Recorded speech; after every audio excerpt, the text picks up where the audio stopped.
Welcome to the channel if it's your first time here, and welcome back if it's not. Now, in today's Fix It Friday, we're going a little bit back into my past. Now, when I was 4, I was obsessed with robots. I loved robots so much, to the point where I remember writing to Jim'll-Fix-It to ask if he could fix it for me to be in a room full of robots. I'm actually quite glad that he never fixed that for me. But at Christmas 1985, my dreams came true and I got my very first, and I think only, robot. And here it is.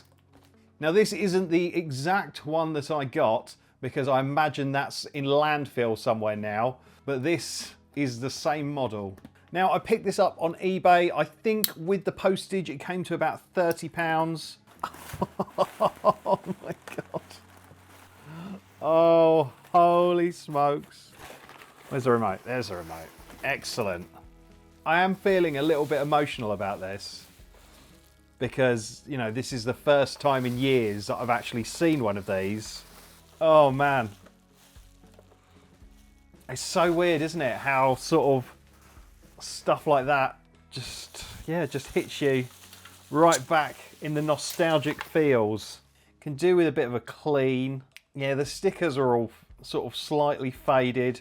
And he's missing his tray because he used to have a tray on here. Maybe I could 3D print it. And I think he was actually designed to carry a pen here, and you could put in a bit of paper there and you'd hold it onto it and you could drive it to your parents with a message if need be. But also, fantastically, one of the coolest features and why it's called a chatbot is it can actually talk. And when I say that, I mean you can actually record messages onto it and play them back. You can record into it, "Can I have some ice cream please, mum and dad?" And then send it over to them and press the speak button on the remote control and it would play your message. Yeah, on the bottom it's just got some, it's got some drive wheels here and it's got this wheel here that makes it turn. Oh, okay. Probably shouldn't have sent the batteries with it, guys, but okay, that's cool. Now, I think the eBay listing for this says that it lights up, but it doesn't respond to the remote control. I mean, I can test the motor by putting voltage into it. Could be a fault with the remote control, could be a fault with the receiver. I've never really looked at a remote control toy before, so I don't know where to start. But also, if it's not working, it could be that there's a message on this, like a child who used to own it might have left a message on this. Regardless, I'm going to try not to record over it because that would be really interesting to see what's saved on there. So it does feel like this has got batteries. Oh yeah, it's very kindly been sent batteries. I don't really even know how you test remote controls. How does that work? Well, I guess we'll find out in this video. Right, so let's see what it does. Let's turn it on. Oh yes, can confirm, does light up. So both are switched on. Can confirm, nothing happening. I suppose maybe we should start with the remote control because that's the thing that's sending the signal. So we can have a little inspection of that. Probably do have to have a little look in here because there is signs of corrosion. So I imagine both parts of this will be coming apart in this video. So I guess we should get the grey mat out and have a quick look inside this remote control for starters, and then move on to him. Yeah, I did plan to look at this over Christmas, but I got so involved with the Atari Lynx video, which I'll stick a link to up in the corner, I just didn't get around to it. Okay, so we've just got 4 screws. Oh no. Tell a lie. Got 6.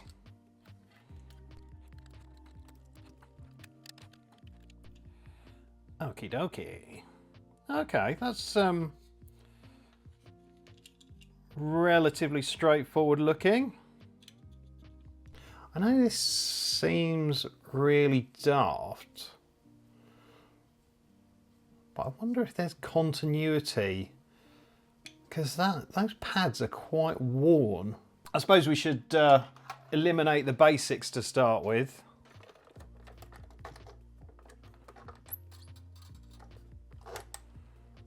That's weird. Oh, look, there we go. Oh, that was interesting. He didn't switch on straight away. Okay. I'll bridge that. Now my hand is slightly obscuring it, but basically I'm just bridging the on and off switch and pressing the buttons on the remote control to see if the robot does anything. It was worth a go. Right, so we've got 2 screws holding the board in. Wow, I mean that is as simple as it gets, really. Got some resistors. Got some coils. Is this a crystal here?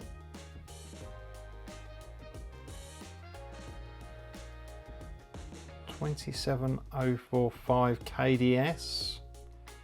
That is a crystal, but it's for the remote control. I think 27.045 is the frequency it operates at. Actually, do you know what? I got an oscilloscope for Christmas. I don't know what I'm doing with it really, but should we see if we can get like a signal out of it?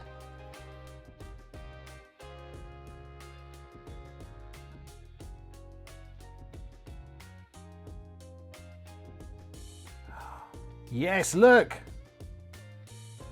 Pressing the button and we're getting a signal. Stop pressing it. Yeah, signal's dying down. Press another button. Whoa! Okay, so I think we've ruled out the remote control. It's definitely doing something. That's so cool.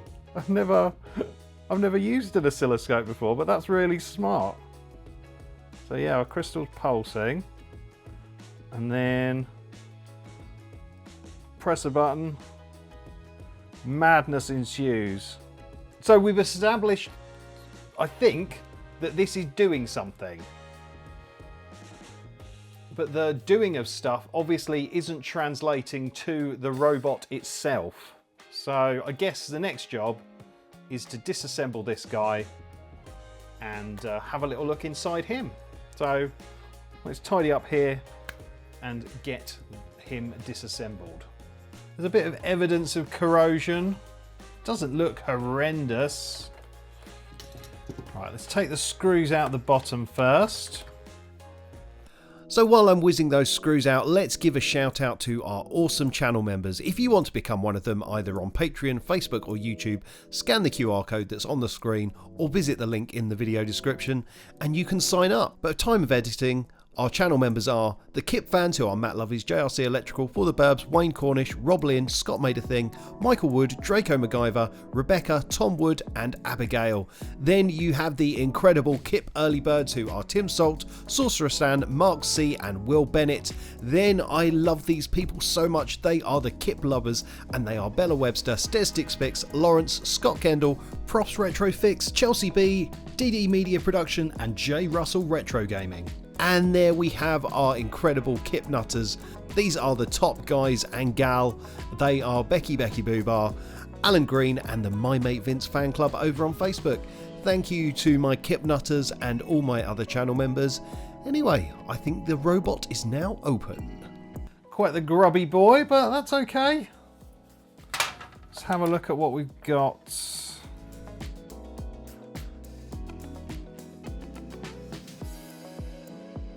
Right, okay, well I can see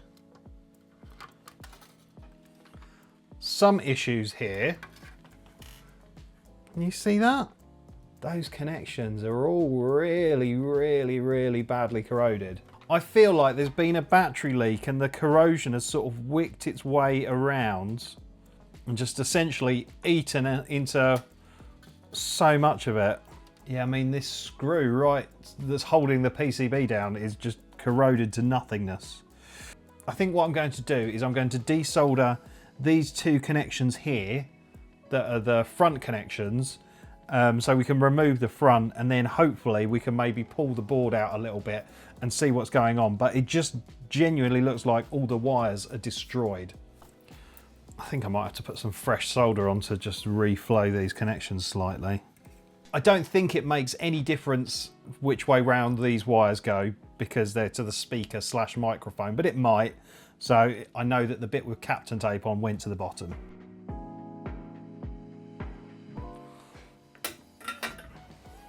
And then I think I'm just going to take off these little enamelled wires here.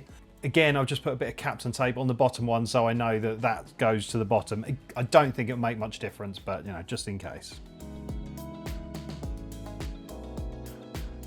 I've just seen that the blue here goes to the antenna. That's fine. And then we've got the black wire here that goes to the negative terminal of our 9-volt battery. Actually, I know what. I think I'm just going to disconnect the blue and the black here because the board will then be able to lift out and fold over.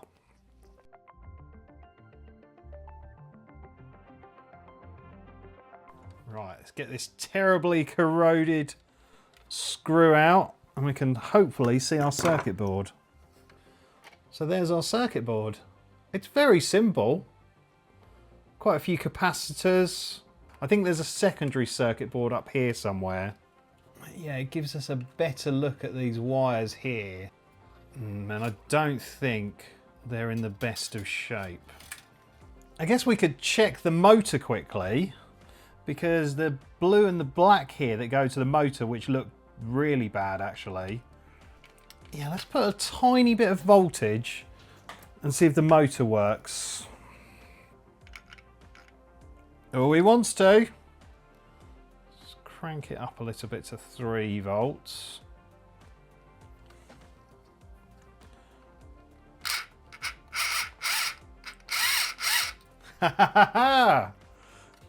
We've got some signs of life.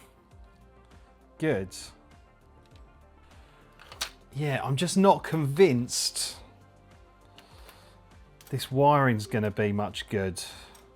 I've just thought of something. I haven't checked something quite important, and that's the voltages. Should have done that to start with. But once I got it apart and saw all the corrosion, I sort of fell down that rabbit hole, and I should have really checked that actual voltage was coming out of the batteries and into the unit. I mean, obviously something is, because it's lighting up. Although I think the switch is a bit dodgy, so that definitely needs a look at. Put our board back in position.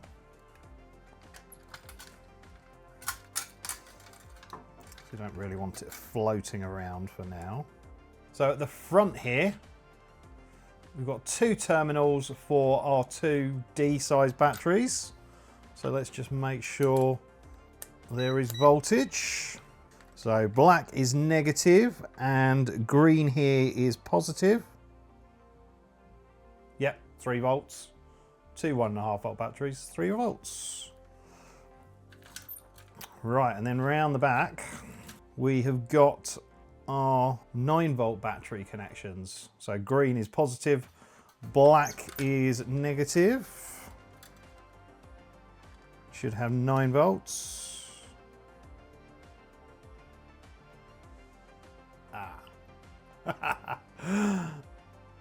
Okay, so we don't actually have any voltage coming through the battery terminals of the 9-volt batteries. I wonder if they're just coated in corrosion. Yeah. Let's get out the grinding pen and just sort of see if we can grind away some of that corrosion. And get some bare metal so we make a good contact. That looks better. It's hard to see, but I think the metal's slightly shinier now, so we should have some kind of contact. So let's see if we get that 9 volts now. Funny, yeah, there we go. 9 volts. Excellent. I mean, if we think about it, the 9 volts could be powering the sort of remote control side of this. So let's put the wires back on that we removed.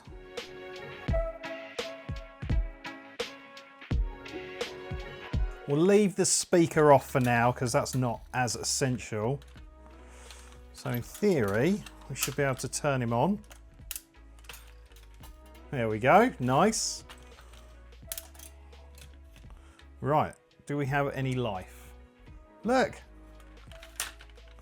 Doing something. If I pressed the turn button. Now forward. Does that make the motor move? Ready? No. Yes!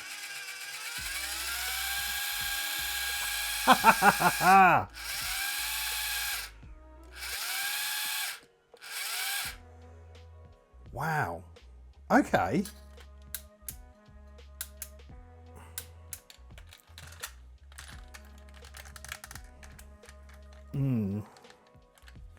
The speaking mechanism seems to be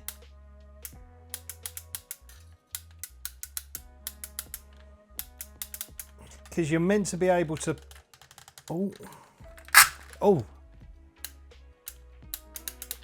okay, that didn't feel very good. I think it's trying its hardest to start the speaking mechanism, and this slider goes up when he speaks. Might be the motor that's got a problem. Although the speaker's not plugged in, it should still activate. But it's not. We're making progress. So we need to obviously clean it up, and we need to have a little look inside the sort of talking box bit. And I think also this switch is a bit corroded. Yeah, touching it sort of makes the light flicker. I don't think it's quite right. So we do need to tear it down a little bit more. It's actually about a month later, and basically I've been on holiday, I've come home from holiday, I felt poorly, I'm feeling better, and yeah, now I'm resuming things on here. So that's why stuff looks a little bit different. I thought I'd just be honest rather than do a weird jump cut. We have a problem where our playback isn't happening, and I think it's something to do with this. I think it's essentially like a clockwork mechanism. There's some kind of mechanism. I think there might be a spring or something in here, and I feel like that's jammed and that's stopping things from playing back, maybe. So yeah, we need to get this box off. It does have some wires going into it. So yeah, we'll see what happens. It does connect through to here, and I think there's some cogs underneath here to make the eyes spin and stuff, but I think I can just pull this off. Maybe. Oh! That's released the tension. And the mechanism's playing now. You see it, it's moving up. Okay, that's interesting. Okay, so I think I've got to take this top section off to get the cable out. Aha. Okay, well, we've got some access to the slightly dodgy switch now.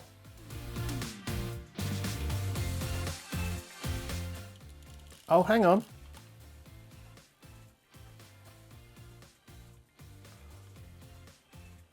Oh, the mechanism seems to be slightly freed up.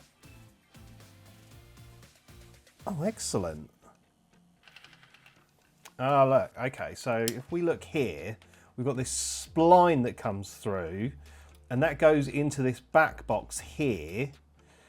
And then if we turn the spline, it's really hard to do this, but if we turn the spline, so I wonder if the spline is the problem, because this seems to pull in perfectly well when that's not connected. Right, I think I understand how this works now. So when you pull this down, it puts tension into the spring that's in here, but you don't want it to instantly release the tension, a bit like one of those pull-back car toys, because when it releases the tension, that is when it's actually playing the sounds. You want to make it so the sounds are triggered when you press the button on the remote control. So I imagine in here, we've got some kind of switching mechanism that basically releases the tension on here when you press the button on the remote control. So this spline guy is designed to hold this in position until such a time that you press the button on the remote control. Hello, VoiceOver Kip here. Now obviously I'm coming from the future and I know exactly how this video pans out and I know how the mechanism works, but Kip in this point of the video has not a full idea of how it works. So essentially you're just quickly seeing me dismantle things and test it with batteries to try and work out what's going on.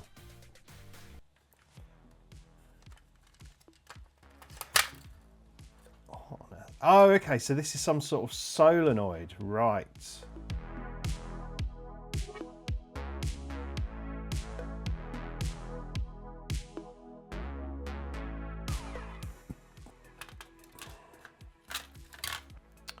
So now if we turn it on,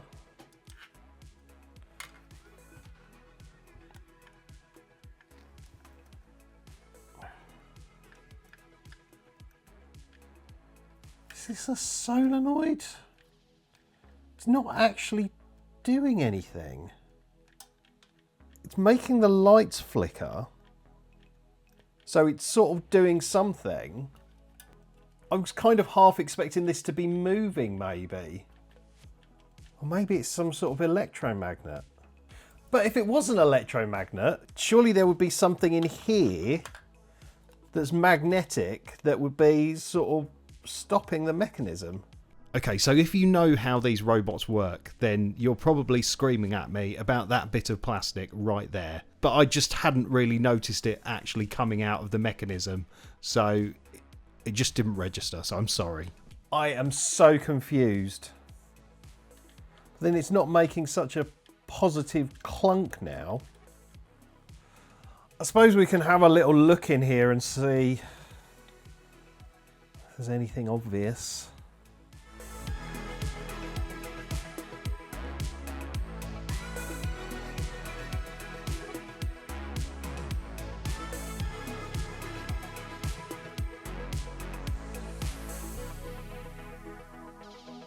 I do actually think that if we plug in the speaker again, we might actually get to hear the sound coming out of it. Oh wait, what's this? Right, silly me, look. I found this floating around. I obviously took it off, or it fell off and I didn't notice. But if I press the speak button,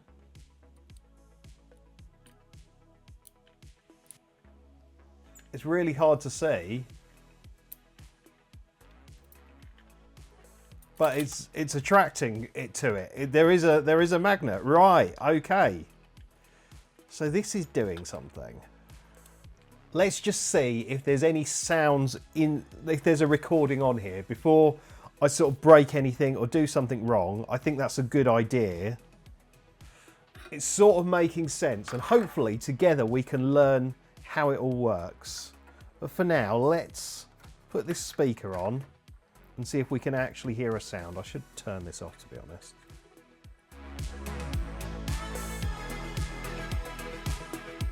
Right, so this should just speak regardless.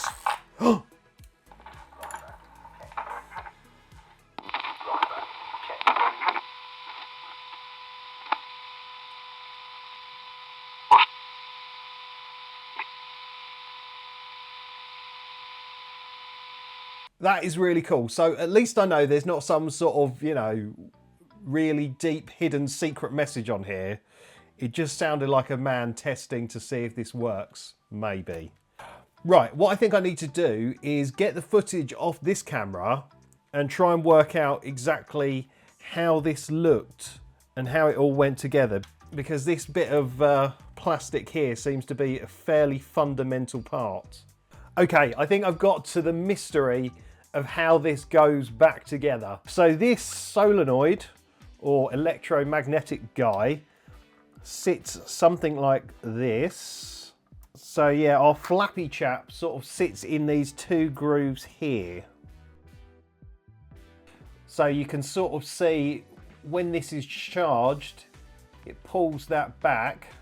And I think this bit of black plastic down here, which I'll highlight, that is what stops the clockwork mechanism from moving, because it presses onto this cog here that's on the spinning eye wheel. It's got a kind of ratchet mechanism. So to hold back the clockwork, this essentially just flaps around like that, and it's sprung on the little spring that's in here and under there. So it's like that kind of hair thing. That is the spring, and that hooks onto here. So that's how that works. So really and truly, I don't know why this mechanism isn't working, because it seems to be doing everything as it should. So if we turn this on, we can actually hopefully see it in action. So if I press the speak button, this should be pulled towards the magnet. And it is. Now obviously I've let go of the speak button now, but because it's not sprung, it doesn't fall back, but it does now. So if I press the speak, unless maybe it wasn't quite on the spring. Maybe that's an issue. But I think I need to also clean the shmoo off here. I wish I had some grease for these cogs. I need to invest in some grease, because I've never done any sort of clockworky mechanical stuff before. I just don't have any kind of suitable grease here. Yeah, I think I need to give this switch a bit of a clean as well. Hopefully that won't actually require me to desolder this. What I can do is, if I bend these tabs up here, I can get into it and give it a clean with some contact cleaner. So I think I'm going to do that.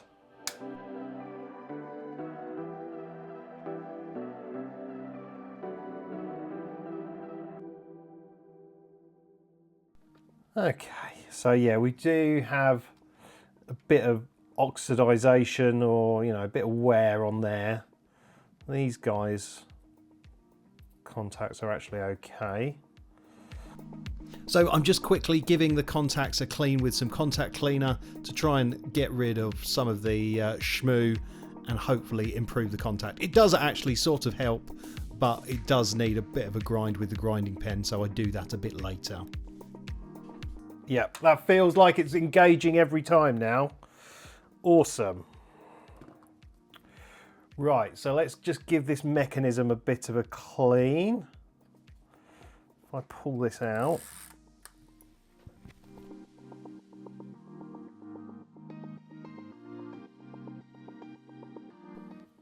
That looks better.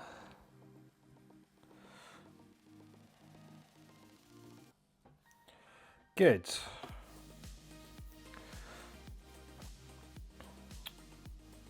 Right, that needs a bit of a clean. Probably use some sort of window cleaner rather than IPA. And actually I need to do the same with this as well. So here we have about 18 minutes of me cleaning the robot and trying to put it back together, condensed down into a few moments. Basically, when I get it back together, the mechanism just stops working each time, and I'm trying to figure out why. And then I just get to this conclusion. I think it just needs some grease, a bit of lubrication, because yeah, it's just not quite got the strength. So we don't have our little stop mechanism working at the moment because the cog that spins this guy isn't engaged. But if I pull the string out, and yeah, that's spinning round and pulling in the cord. I think there is some kind of gearing on the red, like some sort of clutch, so it does sort of pause momentarily, but I think these joints where the spindles go into are just a bit dry, and it just needs a bit more lubricant to get it spinning. So really, what I need to do now is just order some grease to put in the mechanism, and hopefully that should make it work and give less friction.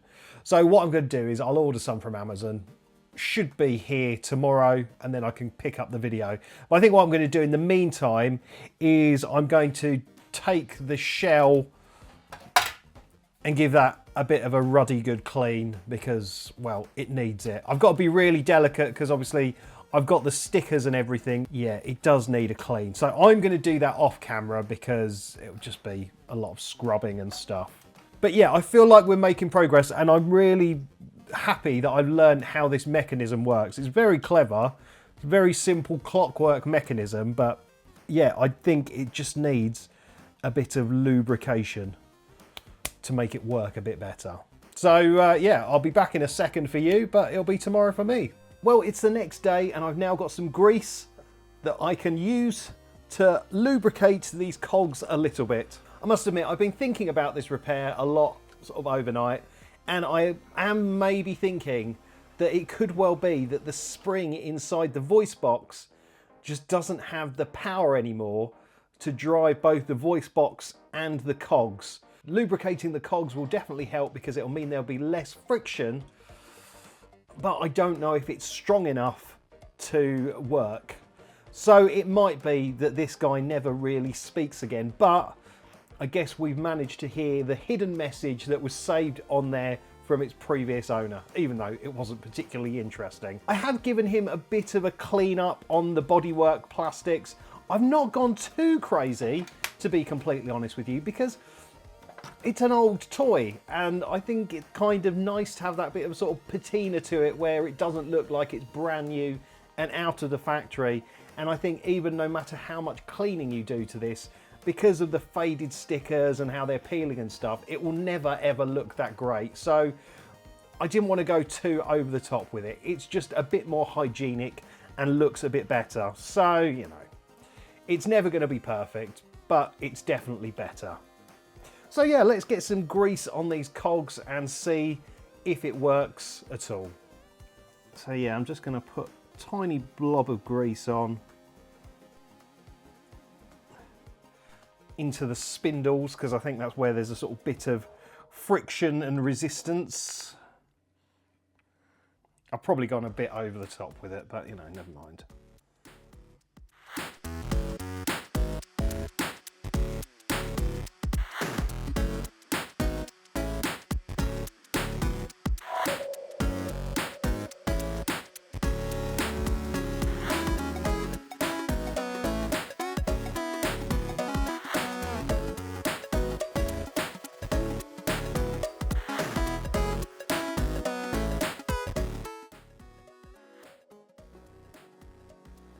There we go. He's back together and looking better, but does it actually work? That is the question.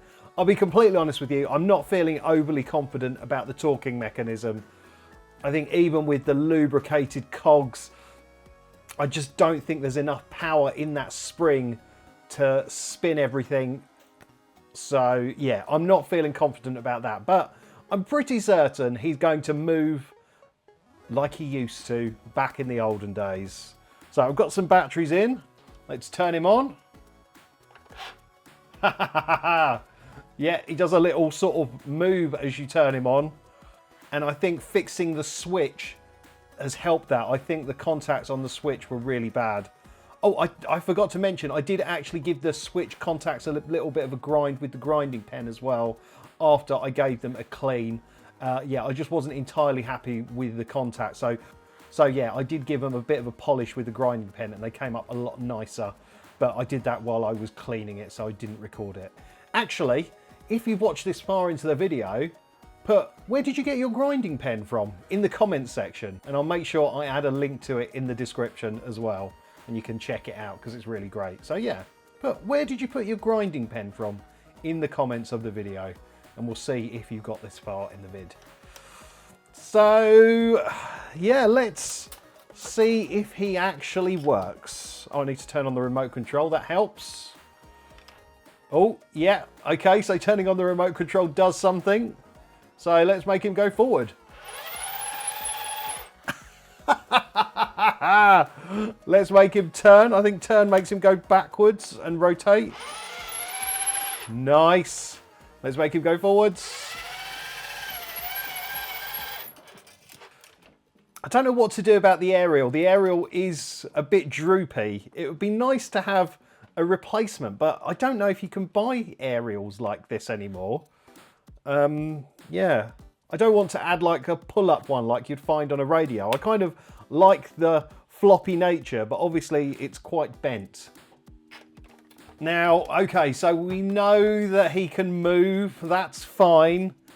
The speak mechanism, I'm not that sure about. So if I press the speak, okay, so it's clicking and the lights are flickering, but it is at the top here.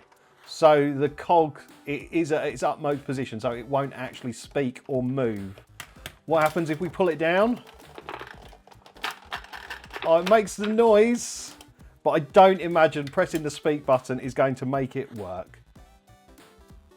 It's releasing, you can hear the mechanism is releasing, so it's trying to spin, but there's just not enough power in that spring to pull it up under load.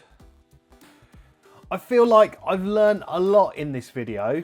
I really liked using my new oscilloscope to see if the remote control was actually outputting a signal. That was really helpful because otherwise I might have been a bit stuck. And yeah, it was cool to see how this guy works. Obviously, we've got the battery that powers the sort of motors and lights and things, and then we've got the separate battery that powers the sort of remote control mechanism, though I think that's the 9-volt battery. So that's really interesting that it's got like a dual power system. And then just the mechanism of the talking as well is just so smart.